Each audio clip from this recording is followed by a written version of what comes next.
Nous remercions beaucoup Negin, Mathieu et moi-même, les organisateurs de ce colloque sur 2 jours, qui nous permet d'avoir un propos peut-être un petit peu différent que d'autres intervenants de ce matin ou des prochaines sessions, puisque pour le Louvre, la Seconde Guerre mondiale est déjà un sujet très étudié, très documenté.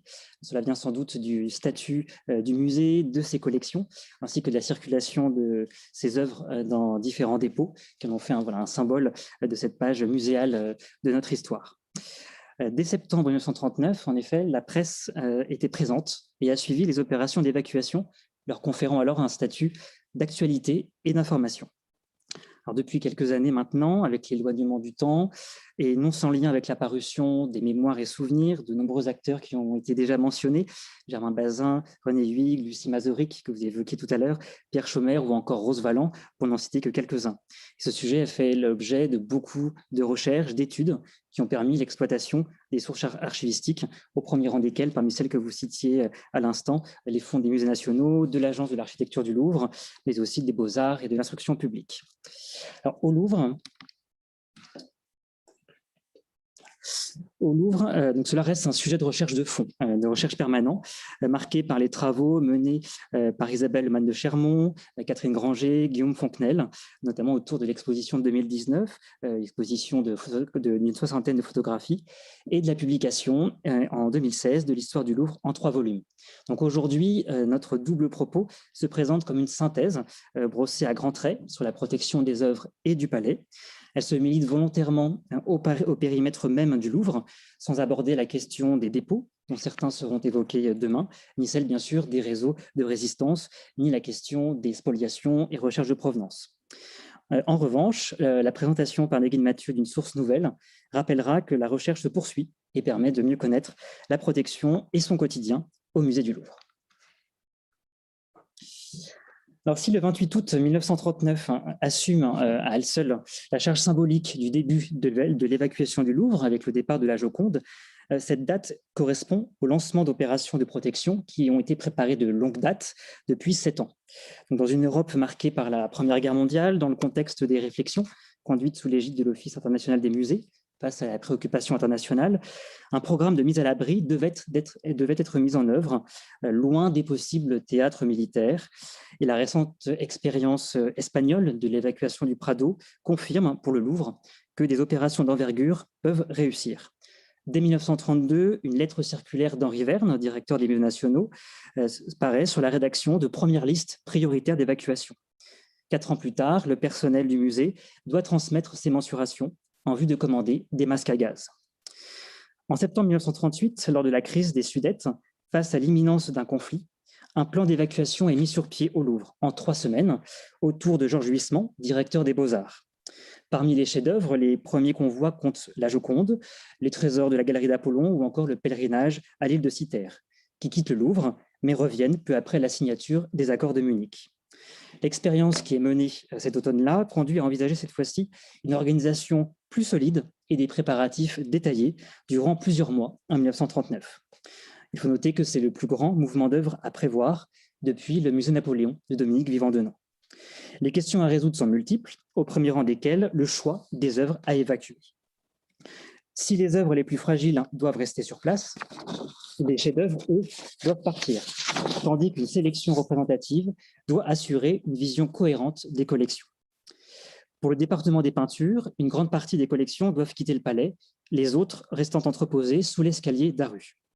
Au contraire, les objets d'art optent, eux, pour une sauvegarde du mobilier sur place, dans le pavillon des sessions et dans le corridor de Pan. Pendant que la conservation dresse les listes et étudie emballage, plan de décrochage, les matériaux pour des milliers de conditionnements sont discrètement commandés. Des pastilles apposables sur les caisses hiérarchiseront les œuvres par leur couleur et leur nombre. Vous avez ici à l'écran la caisse de la Joconde qui est parée de 3 pastilles rouges que vous pouvez, j'espère, voir, en tout cas en noir et blanc, sur la tranche de la caisse. Concernant le personnel, les masques à gaz sont distribués le 21 octobre 1938.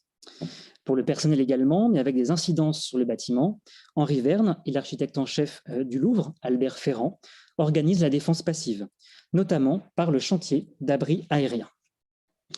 Des devis sont sollicités en septembre 1938. Ferrand propose 2 abris dans les caves du palais, aux murs épais et aux voûtes superposées, une sorte de bunker naturel. Plusieurs localisations sont envisagées au niveau du palais, du pavillon des sessions, du pavillon Marengo, du pavillon La Trémouille ou de l'aile sud de la cour carrée. Finalement, d'autres emplacements seront retenus. Avec la signature du pacte germano-soviétique le 23 août 1939 et l'imminence de la déclaration de guerre, le Louvre entre dans la phase active de son plan de protection.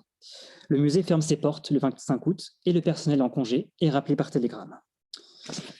Les travaux des abris sont entrepris.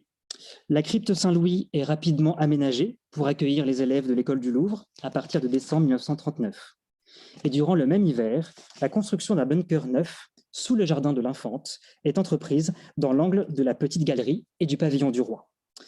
Les tiges en fer noyées dans du béton le rendent d'une résistance extrême, le rendant apte à une vie autarcique avec portes étanches et air autonome, loin des bombes explosives et des attaques chimiques. Toujours en place aujourd'hui, ses portes à volant, la froideur de son carrelage et l'humidité persistante sont les plus à même d'évoquer aujourd'hui au sein du bâtiment du Louvre, mais dans un espace inaccessible aux visiteurs, cette lourde période. Des murs de sacs de sable sont érigés pour protéger les parties vulnérables du palais, tels certains décors sculptés, notamment les reliefs de Jean Goujon dans la cour carrée, ou encore pour protéger depuis l'extérieur certaines œuvres indéplaçables, comme ici à l'écran, le mastaba d'Akhetépep, qui demandait une protection depuis la façade du pavillon des Arts. Une tranchée maçonnée est aussi réalisée aux Tuileries et un ballon captif est prévu au-dessus du jardin du Carrousel pour encombrer l'espace aérien et éviter tout désagrément venu du ciel. À la suite de la déclaration de guerre à l'Allemagne, la décision est prise le 3 septembre de retirer toutes les œuvres prévues par le plan. Les tableaux sont préparés dans la salle des Cariatides et les sculptures dans la galerie d'Aru et les anciennes écuries de la cour Visconti. Tout le personnel apporte son concours avec les renforts des employés de la Samaritaine et des magasins du Louvre. Toutes les caisses préparées sont désormais estampillées des nécessaires mentions haut, bas, fragile et du numéro prévu, à savoir 2 lettres, la première L pour Louvre et la seconde suivant le département, LP par exemple pour le département des peintures, E pour les antiquités égyptiennes. Et un numéro séquentiel qui est attribué à l'œuvre, l'œuvre LP0 étant, le numéro LP0 étant dévolu à la Joconde.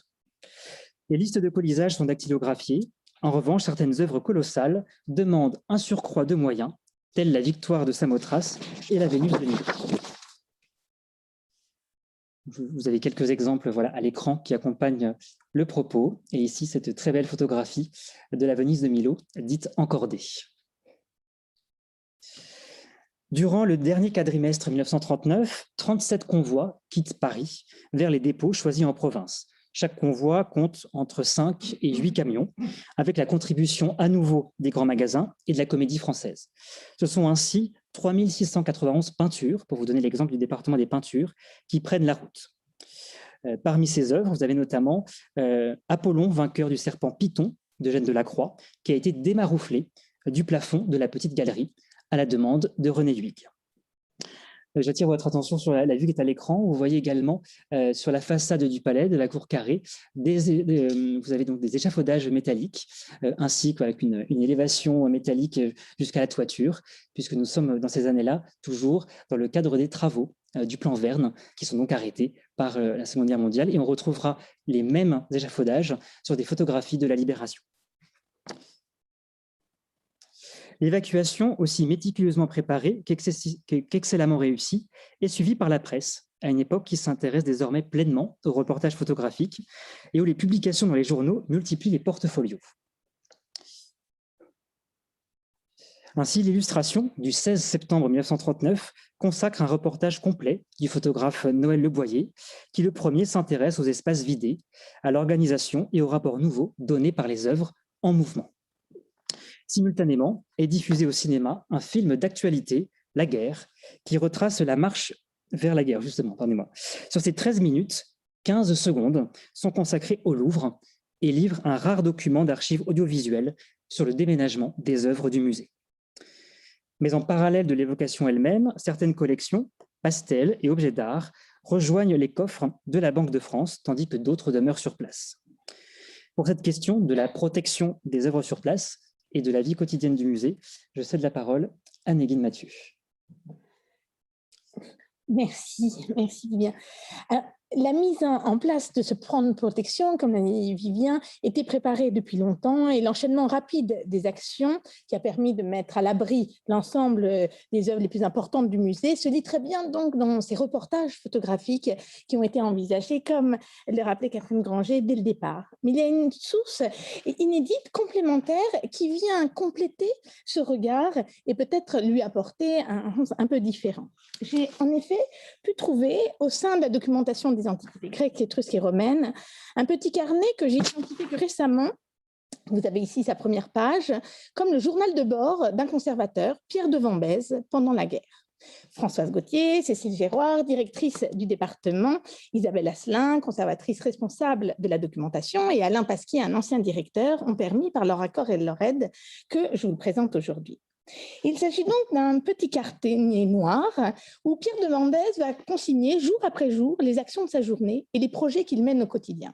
C'est une action qu'il débute et qu'il va poursuivre après la guerre, donc une action quotidienne qui ne semble pas avoir été commanditée, en tout cas qui poursuit par la suite hors de cette période exceptionnelle. Pierre de Vambèze est nommé en 1937 conservateur adjoint. C'est un jeune homme de 35 ans, fils d'André de Vambèze, peintre, imprimeur, illustrateur, qui a ici peint son portrait avec sa sœur. Il est normalien, agrégé de lettres, membre de l'école française d'Athènes, comme les conservateurs du département des antiquités grecques, et il dirige des fouilles à Thasos de 1929 à 1933, pour entrer au musée, donc peu avant la guerre, où il va retrouver Alfred Merlin, puis Jean Charbonneau, et prendre en charge dans un premier temps les bronzes, les terres cuites et les vases. Ce carnet ne présente pas les grandes qualités littéraires qui étaient celles de leur auteur, et bien connu, ni l'aura de ses talents d'orateur. Il construit de manière très précise, mais laconique, télégraphique, les actions de sa journée. Ils ne font donc plus pense-bête, mémo, un journal de bord professionnel, non pas un journal intime, où seules les actions y sont notées, les réflexions étant souvent dites à l'oral ou se lisant dans ses articles, ses ouvrages ou ses cours. Cependant, dans ce relevé quotidien, on peut lire par moments, vous allez le voir, l'intensité de l'actualité ou les creux de ce quotidien, à travers donc les prismes d'un individu qui travaille au département des antiquités grecques, étrusques et romaines. En suivant ces pages, il ne va donc pas être possible de faire le compte-rendu précis des actions menées au musée pendant cette période, comme il vient de le faire, mais pour une fois, je pourrais dire de suivre le point de vue partiel de celui qui y était, sans pour autant embrasser non plus le point de vue de ceux qui ont rédigé leur mémoire après les événements, comme cela a été le cas pour Germain Bazin ou Lucie Mazuric. Le carnet donc est fort différent de ces témoignages, dans sa forme, dans son ambition, mais il restitue aussi un quotidien qui se distingue là, parce que tout d'abord, il évoque en grande majorité et essentiellement Paris, plutôt que la vie dans les dépôts, qui font l'objet de ses mémoires, et aussi qu'il va parler davantage des antiques que des peintures. Ce faisant, parce qu'il va aussi présenter des événements peu photographiables, il va reposer certaines questions de cette présentation. Il faut noter donc que 115 jours y sont consignés sur les 2191 jours considérés habituellement de ce conflit mondial. Donc vous voyez quelques jours seulement. Ce n'est pas toute la période du conflit et de l'occupation allemande, puisque le journal s'arrête en mois de novembre 1943 pour reprendre par la suite, comme je vous le disais, qu'en 1946. Il est composé de 3 moments d'écriture, avec une première partie du 16 au 27 août 1939, puis de novembre à décembre 40, et enfin du 15 mars 41 au novembre 43, là de manière plus continue. La première période correspond justement à la préparation du déménagement des œuvres décrites par Vivien. Quelques lignes pour juste quelques jours, du 23 au 27 août, où émerge l'urgence. On voit juste auparavant, vous le voyez à l'écran, que le 19, un intermédiaire vient vendre des œuvres, que le directeur demande des pièces pour le ministère des Finances, que des mosaïstes commencent le travail de restauration de la mosaïque des saisons, et puis le 23 sonne l'état d'alerte pour la défense passive, avec l'ordre, très pragmatique dans un premier temps, de débarrasser l'accès au magasin de l'école du Louvre encombré de marbriers et d'éléments, puisqu'il faut justement commencer le déménagement qui a été préparé. Le 24, aux côtés du directeur Merlin du département et accompagné de 2 membres de l'atelier, commence, loin des mouvements photographiables de la victoire de Samothrace, l'emballage des bronzes, des bijoux, des vases et des terres cuites. avant que le musée ferme ses portes le 25, et le 27, juste une annotation, à 11 heures, suis mobilisé. Le journal s'arrête donc pour reprendre ensuite le 18 novembre 1940. L'activité reprend là aussi directement avec des travaux dans la salle des bronzes et une opération qui va être décrite tout au long de ces pages, la restauration de l'Apollon de Lillebonne, un grand bronze romain du IIIe siècle après Jésus-Christ, découvert en 1823 en Normandie et qui va les occuper fortement. En effet, au fil des pages qui se succèdent, les missions premières d'un conservateur en fait s'exercent au sein du musée, dans cette France occupée, et ce musée vide sur lequel reviendra Vivien. Restauration, aménagement de salles, photographe, vous pouvez le voir, réponse à des lettres de chercheurs, étude des œuvres, enrichissement des collections, entrecoupées seulement de temps en temps par quelques bruits qui rappellent quand même les soubresauts de l'époque. Avant de passer au quotidien, nous pouvons nous attarder sur les liens qui apparaissent entre le Louvre et les nombreux dépôts mentionnés juste auparavant, où notre conservateur se rend, mais rarement, à Chambord du 17 mai au 3 juin 41 ou à Cheverny encore. L'activité qu'il y mène est surtout celle d'une veille régulière, et c'est aussi le cas au Louvre. On peut voir par exemple le 29 avril 41 qu'il note: nous déballons le panier 78 de la défense passive, nous retirons les lampes campana. Ou bien encore, descendons avec Merlin, Boucher et Dufan, vérifier l'état de conservation des objets placés dans les paniers à côté de la réserve des Cariatides et dans la réserve de l'école du Louvre. 3 paniers ouverts. Donc ce travail régulier, patient de vérification et qui montre déjà ses soucis de conservation préventive. Sur place aussi, puisque à Cheverny, il se rend. Pourquoi? Pour constater en 1941 qu'une caisse du dépôt contenant 3 fresques est complètement pourrie. Ou plus précisément, le 3 novembre, que la caisse en bois de peuplier, sujet à une maladie qui se développe à la moindre humidité, d'où ce champignonnage rapide. Les fresques sont pour l'instant découvertes de moisissures, on ne voit plus rien sur elles. Passées à l'alcool, à certains vernis, peut-être redeviendront-elles comme avant. Les conditions générales sont difficiles et délicates pour les œuvres. Ainsi, on s'inquiète au sein du musée du gel dans la salle des bronzes, le 20 janvier. Mais les opérations de défense passive sont présentes avec surtout un balai au sein même du musée, pour les œuvres qui restent, qu'on va y revenir, un balai incessant de mouvements d'œuvres qui rejoignent en grande partie les sous-sols, terrain désormais privilégié du travail des conservateurs. Le journal ne mentionne en effet presque jamais les salles mêmes du musée, mais en revanche ne cesse d'énumérer un certain nombre d'espaces que nous sommes encore en train d'identifier. Vous aviez ici des photographies, dont une était présente dans l'exposition Le Louvre pendant la guerre, où vous voyez en bas de l'escalier d'Aru justement les éléments qui avaient été disposés pour permettre de conserver des grands formats peints, mais moins pour les sculptures. Vous voyez cependant, en reprenant dans le fond photographique du service de l'histoire du Louvre, ces parties très voûtées, ces caves, là sous les écuries en partie, où sont conservées de nombreuses œuvres. Des œuvres donc nombreuses qui sont situées presque essentiellement sous la cour carrée, dans des endroits plus ou moins improbables, comme près de la chaufferie par exemple, et qui côtoient, vous pouvez le voir aussi ici dans cette image supérieure, quand même les vestiges du mur de Philippe Auguste, avec une inscription au pochoir qui est encore présente aujourd'hui dans nos murs. En regard, nous trouvons très peu de mentions de protection et de restauration du bâtiment. C'est une question qui nous avait été posée au préalable.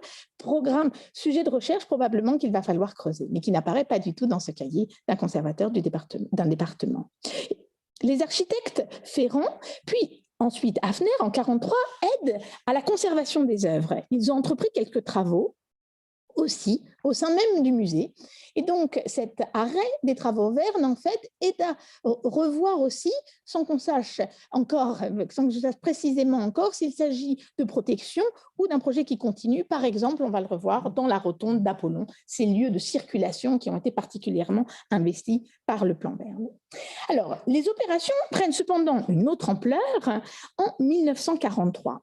Là aussi, selon 2 phases qui n'étaient pas si précisément identifiées au sein de cette histoire du palais, puisque vous pouvez voir qu'en avril 1943, il est dit « Avons commencé à nous préoccuper de la protection des différentes pièces et de nos collections restées sans protection suffisante dans les salles, ouvertes ou non au public. Une question délicate pour les métopes olympiques, du Parthénon, des reliefs de Thasos. » Vous avez ici une image qui était présente dans l'exposition à la sortie de la guerre, où on voit la protection sur place de ce relief de Thasos, Minerve au collier, Diane à la biche, mosaïque d'Antioche. Autant d'œuvres qui sont fameuses. Et il est surtout noté en avril, une autre date, que les bombardements donnent au problème un caractère urgent. Certes, vous voyez, le musée est vide, et c'est ce que montrent beaucoup les photographies, beaucoup d'antiques sont partis, mais il reste cependant des œuvres fragiles, des œuvres intégrées dans les murs, les reliefs en particulier, mais aussi des œuvres quand même de grande importance, comme les fragments de fresques du Parthénon ou les métopes d'Olympie. Pour faire face, on fait appel aux architectes et on commence un travail important qui consiste donc, et c'est cité dans le texte, le 8 avril 43, à ôter les statues de leur socle et les abriter derrière les trumeaux entre les fenêtres. C'est une image datée là de 1939, mais qui donne une idée de ce travail qui est engagé, de façon, est-il noté, à éviter le souffle. La métope du Parthénon a été descendue hier par les marbriers dans les réserves des bus. Pour les métopes d'Olympique, on ne peut déposer sans les abîmer. Pour les grandes statues et pour les mosaïques, il faut les enfermer sur place dans un coffret en bois et boucher les fenêtres avec protection de sacs de terre. Autant d'éléments que vous connaissez, qui sont connus, mais qui interviennent donc là en 1943. La réalisation est notée de ce programme est subordonnée quand même à l'obtention de sacs et des marbriers de leur disponibilité. Les jours suivants montrent l'exécution de ce programme avec un personnel donc, qui met à l'abri contre les murs les œuvres, installe des coffrages. Et on redouble les efforts. Il est noté par exemple le 21 septembre, à la suite d'un coup de téléphone du directeur invitant à prendre de nouvelles mesures pour la protection des objets contre les bombardements, Charbonneau et moi descendons avec Leclerc et décidons le transport dans la réserve derrière l'école du Louvre du vase Borghese et des statues situées dans la galerie de la Melpomène. Donc une inquiétude qui augmente, un mode opératoire qui nécessite des protections supplémentaires, d'autant plus il est noté que le 24 septembre, on voit la chute d'un avion canadien abattu par la DCA sur les magasins du Louvre. Donc, cette photographie montre les quelques traces loin du centre premier, qui a quand même mis à feu les magasins, mais où on voit des fragments qui sont tombés. Et il est bien noté dans le cahier, montre l'opportunité de nouvelles mesures de défense. Au coffrage, donc, s'ajoutent des écrans devant les fenêtres, du sable sur les coffrages, la descente d'œuvres encore dans les socles, et en particulier, on s'attache par exemple aux œuvres qui étaient présentes dans les salles des cariatides. La salle des cariatides, avec là une photographie de 1940, Vivien va y revenir au moment d'une réouverture, où des œuvres d'importance sont notées, et où, en 1943, alors même que le musée est ouvert ou va fermer, décident de descendre de leur socle, donc des statues, et de les appliquer dans des bonnes encoignures. Les œuvres déménagées pendant le mois de septembre sont nombreuses et fameuses. La Diane de Versailles, Marsyas, le vase de Sosibios ou l'Enfant à Loire. Il faut noter que ce mouvement incessant qui anime les pages du carnet sont aussi rendus possibles par la présence très précieuse d'ateliers au sein du musée et la présence des marbriers, des installateurs, des menuisiers qui travaillent au quotidien, main dans la main, avec les conservations. Ils sont cités en abondance et en particulier Libaud ou Leclerc, que vous voyez sur ces photographies.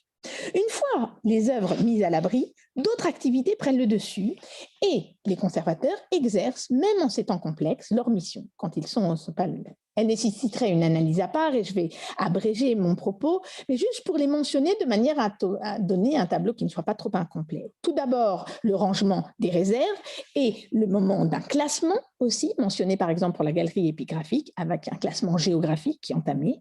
Des aménagements aussi avec un choix de sculptures redéployé dans la grande galerie, le déplacement de plaques peintes dans la salle Henri II, mais surtout, comme je l'évoquais, la dépose de la mosaïque de Belloni, mise en place au début du 19e siècle et qui est déposée du 17 au 31 janvier 1942. Il est noté, on décide de placer des mosaïques dispersées de la rotonde d'Apollon dans une alvéole que vous voyez ici, située entre la réserve derrière l'école du Louvre et la salle des cariatides, près du mur de Philippe Auguste. Un endroit où je les ai retrouvés il y a peu et où le service d'histoire du Louvre a entrepris donc de les déplacer, alors qu'ils étaient depuis la guerre, de les déplacer pour justement mieux les protéger, oublier un peu dans ce lieu, avec, vous voyez, donc les éléments qui avaient été mis en œuvre à l'époque, une dépose précieuse, précise, numérotée, avec un calque qui était à côté, et vous voyez, vous pouvez peut-être deviner, encore des morceaux de paille qui dataient donc de cette époque. Ces mouvements incessants de rangement, ce sont aussi des actions d'ampleur pour les restaurations qui s'enchaînent pour réparer les dommages de la guerre ou des déplacements, comme les fresques déjà mentionnées, mais aussi pour restituer un meilleur état. C'est le cas de l'Apollon de Lillebonne, déjà mentionné, réalisé par le sculpteur Sopic et qui débute en novembre 40 pour être terminé en 43, avec une attention toute particulière à la restitution de la jambe et de nombreuses études et allers-retours pendant toute cette période avec différents artisans, mais aussi restaurateurs. À peine la restauration est-elle terminée, en octobre 43, qu'elle est mise à l'abri contre un mur, est-il dit, par les marbriers. Les statues sont restaurées avec une mise concurrentielle et une intéressante réflexion est portée sur la restauration des vases grecs en février 42 avec la maison André, père et fils, qui sont aussi très régulièrement mentionnés. À côté de la conservation des collections, leur enrichissement est à l'ordre du jour. Vous savez que cette dernière année a été décisive au sein du musée pour reprendre le sujet justement des acquisitions pendant la guerre. Je n'y reviendrai donc pas puisqu'un colloque a eu lieu en mars dernier, mais effectivement, le cahier montre aussi cet enrichissement régulier avec des visites chez des particuliers, avec l'accord pour des dons et legs, de Nanteuil en particulier, les petits bronzes que vous voyez ici, de roi, la tête de singe ou d'achat auprès de Rimaud et aussi en salle des ventes. Enfin, ces collections sont protégées, mais aussi donc récollées et inventoriées. Il est amusant de voir qu'en 15 juillet 1942 est entrepris un travail de numérotation. Il est noté, M. Petit met à notre disposition un gardien calligraphe qui commence à peindre en rouge les numéros sur les pierres de la galerie épigraphique. Les numéros marqués sont à la fois ceux du catalogue des Mares, de Froneur et de l'inventaire. Un travail donc qui va permettre la reprise vraiment des travaux et des publications à la sortie de la guerre. On répond aussi à des demandes de tiers ou à d'études d'autres chercheurs. Le musée vide va recevoir la visite de professeurs et de conservateurs, de collègues en fait. Il est noté ainsi que Louis Robert, professeur à la Sorbonne, épigraphiste fameux, vient donner des conseils en septembre 41 sur l'installation des inscriptions grecques. Pierre Amandry, secrétaire général de l'École française d'Athènes, vient de Grèce en 42 pour visiter son collègue au Louvre. Et c'est un échange écrit qui est mentionné avec Ernest Langlotz, le 8 janvier 1942 pour une demande de photographie. Je terminerai par ce professeur allemand, né en 1895, professeur à Bonn, reconnu avant-guerre pour ses travaux sur la sculpture grecque et qui est le seul allemand cité et mentionné dans ses cahiers. Dans ces cahiers, donc, qui rendent compte de ce quotidien du conservateur, essentiellement dans les réserves, au plus près des œuvres, loin des visites que va pouvoir évoquer Vivien.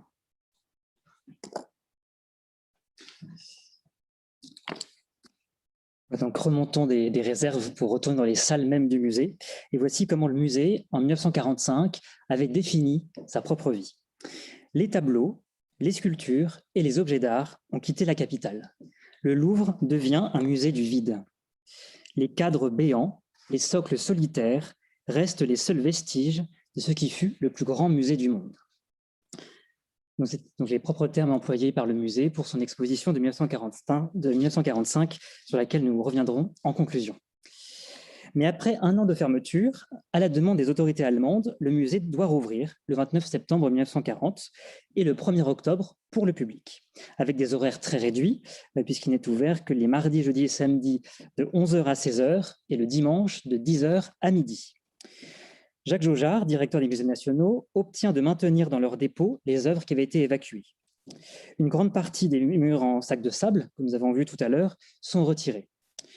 L'absence de très nombreuses œuvres et le personnel en nombre réduit conduit bien sûr à une ouverture de 2 circuits assez lâches au rez-de-chaussée. Le pavillon des sessions pour la sculpture du Moyen-Âge au XVIIe siècle et un autre circuit allant de la porte Denon à la cour Carrée pour les antiquités. Des chefs-d'œuvre comme la Vénus de Milo sont remplacés par des moulages. D'autres œuvres qui étaient conservées au Louvre retournent dans les salles, notamment dans la salle des Cariatides. L'entrée est gratuite pour les Allemands, mais payante pour les Français. Pour les Allemands, justement, des panneaux apparaissent au gré des circuits. Je vous demande de me croire sur parole. Le panneau que vous avez ici dans la rotonde de Mars indique Rauchen verboten et les mêmes types de panneaux sur les circuits, les entrées, les sorties SM dans l'ensemble du palais. Dans ses souvenirs, Raymond Herbet note justement des guides à l'accent guttural traînaient des cohortes respectueuses de soldats ahuris et d'infirmiers revêches devant le mastaba d'Akutotep, je cite, ou les frises de Babylone. Un guide de quelques pages est même édité en allemand, d'où provient le plan que je vous montrais à l'instant. Même si Jacques Jaujard parvient à avoir des objectifs communs avec le comte Wolf Metternich qui dirige le Kunstschutz, bureau de protection des œuvres d'art, autour de la préservation des collections publiques françaises, il est soumis régulièrement à des interventions du gouvernement de Vichy et de l'occupant. Il se voit ainsi contraint à des échanges avec les autorités allemandes et espagnoles, parfois sans contrepartie.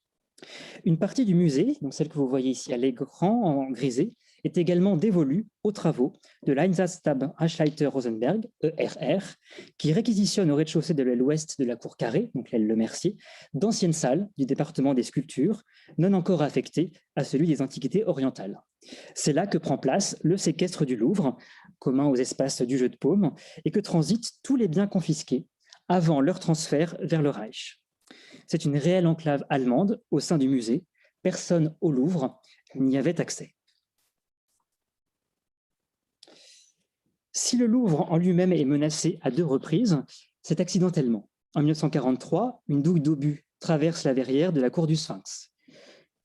Et comme l'a évoqué Négine Mathieu, un avion canadien abattu tombe sur les grands magasins du Louvre et des débris jonchent les jardins de la colonnade le 23 septembre. Néanmoins, au vu de l'évolution stratégique, le Louvre reprend, à partir du début de l'année 1944, une défense passive, avec le retour massif de murs de sacs de sable et une nouvelle fermeture de quelques mois. En juin, la BBC énonce le message bien connu que j'ai mis à l'écran, « La Joconde a le sourire », pour confirmer que Londres est bien informé désormais des emplacements de tous les dépôts d'œuvres en province. C'est un titre que René Huyghe reprendra dans son célèbre article paru juste après la Libération. Lors de la libération, justement, de Paris, le Louvre est au centre des combats en raison de sa proximité avec la Kommandantur et l'hôtel Meurice où demeure l'état-major allemand. Des combats se déroulent aux Tuileries, avec même un engagement de chars, mais aussi sur les quais de Seine. Les balles traversent les fenêtres brisées de la Grande Galerie, des obus causent des dommages au pavillon de Flore et la cour carrée devient, juste après la libération, un lieu de détention pour les prisonniers allemands. Vous pouvez voir d'ailleurs sur cette photographie, voilà, sur l'aile nord de la cour carrée, au rez-de-chaussée, encore toutes les planches de bois qui viennent obstruer les baies du rez-de-chaussée, baies derrière lesquelles se trouvent toutes les œuvres que le séquestre avait maintenues ici au moment de leur départ précipité.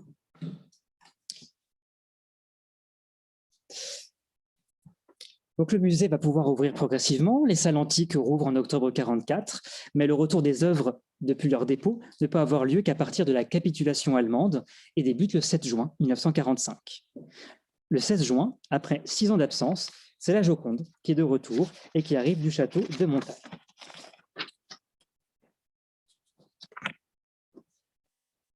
Le retour des œuvres fait également l'objet encore d'un tournage en 1946 pour la série américaine The March of Time, pendant du film d'actualité qui avait été tourné lors de l'évacuation en 1945. Voilà donc l'exposition de la Joconde. 4 expositions temporaires sont organisées à la réouverture du musée autour de la tapisserie de Bayeux, des chefs-d'œuvre du musée, dont la Joconde que vous avez à l'écran, des nouvelles acquisitions et de l'activité des musées pendant la guerre, inaugurée le 12 août 1945 dans le salon Denon. Je vais m'arrêter un petit peu sur cette exposition qui est symbolique et digne d'enseignement, notamment pour l'histoire du Louvre. Le Louvre assure ici le récit de sa propre action récente. Le commissaire est d'ailleurs probablement René Huyghe. Elle s'appuie sur les reportages photographiques faits tout au long de la guerre, notamment certaines photos que nous avons présentées, Négine Mathieu et moi. Agences photographiques et photographes indépendants parviennent à pénétrer au sein du Louvre et documentent toute la période. L'exposition offre ses panneaux didactiques avec des textes courts qui légendent des images le plus souvent spectaculaires, qui montrent l'ampleur du plan d'évacuation, les vues des châteaux, mais aussi les travaux quotidiens des conservateurs pour assurer la protection des chefs-d'œuvre. Le musée met là en œuvre une réelle politique de communication par l'image. Elle reflète le sentiment de soulagement et de victoire qui domine. Le palais est intact et les œuvres sauvées.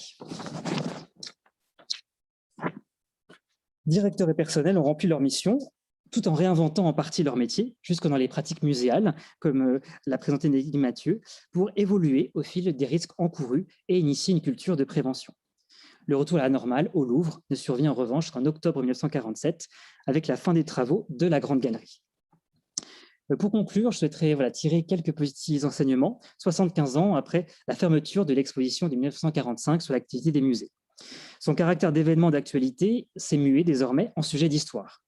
Ces dernières années, les films et documentaires se sont multipliés, quand ce ne sont pas même des œuvres romanesques, notamment autour de la figure de Jacques Jaujard, confirmant le caractère propre de cette page de l'histoire du musée du Louvre.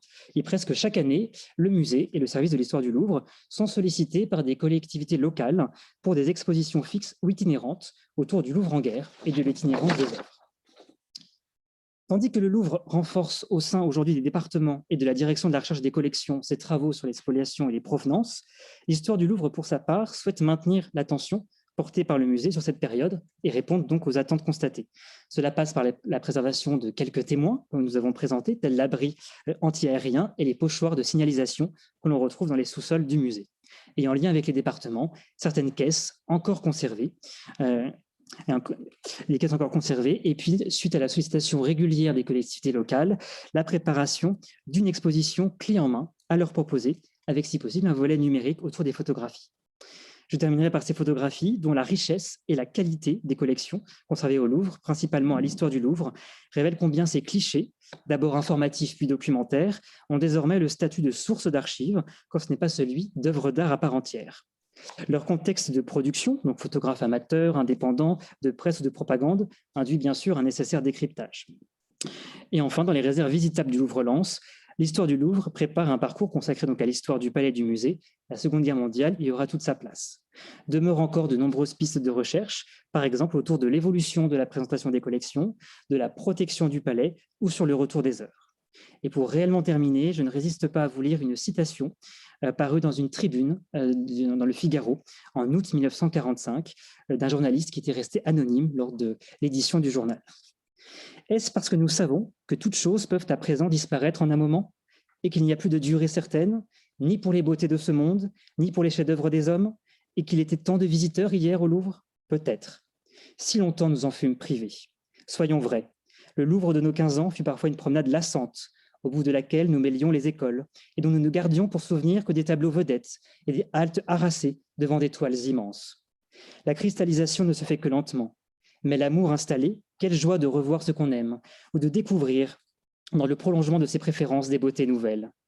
Cette noix nous fut retirée pendant 5 ans, où l'on tremblait vraiment pour tout ce qui doit être le prix de la vie. Retour longtemps attendu, et l'on nous dit enfin, les voilà. Des soldats américains, quelques Anglais, des femmes sans chapeau et jambes nues, des prisonniers d'hier, de jeunes garçons attentifs, une foule comme est la foule aujourd'hui, de jeunes garçons attentifs encore, une foule unifiée par les uniformes de la guerre et de ses privations.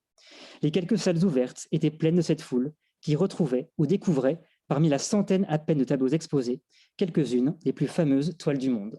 Je vous remercie.